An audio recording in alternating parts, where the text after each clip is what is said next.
Iż-żgħażagħ huma fiċ-ċentru tal-politika tal-Partit Laburista u bid-differenz tal-kap tal-Oppożizzjoni, il-Partit Laburista jirrispetta liż-żgħażagħ.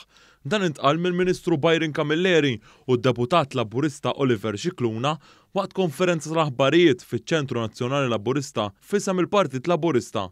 Il-Partit Laburista saħaq dan l-għada lill-Kap Nazzjonalista għal il-Gvern ħareġ il-White Paper għall-użu responsabbli tal-kannabis biex jaljena liż-żgħażagħ.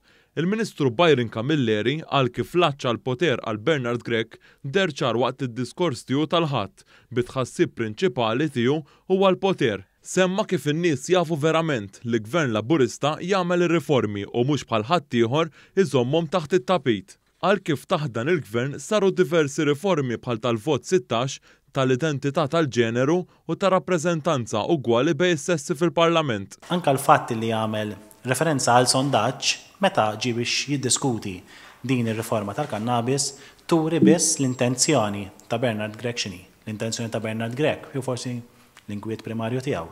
Mhuwiex jekk pajjiżna għandux ikollu riforma kif suppost tal-kannabis. Mhuwiex jekk f'pajjiżna għandniex nibqgħu naraw persuni imorru l-ħabs għaliex ipejpu joint. Iżda konsiderazzjonijiet biss ta' Bernard Grech huma biss is-sondaġġi. Min-naħa tiegħu d-Deputat Laburista Oliver Scicluna għal kif il-Partit Laburista b'mod fatwali huwa l-partit favur u li jemmen fiż-żgħażagħ hekk kif huwa magħmul minnhom. Scicluna għal kif kliem il-kap tal-Oppożizzjoni kien ta' disrispett lejn iż-żgħażagħ li huma l-preżent u l-futur ta' dan il-pajjiż.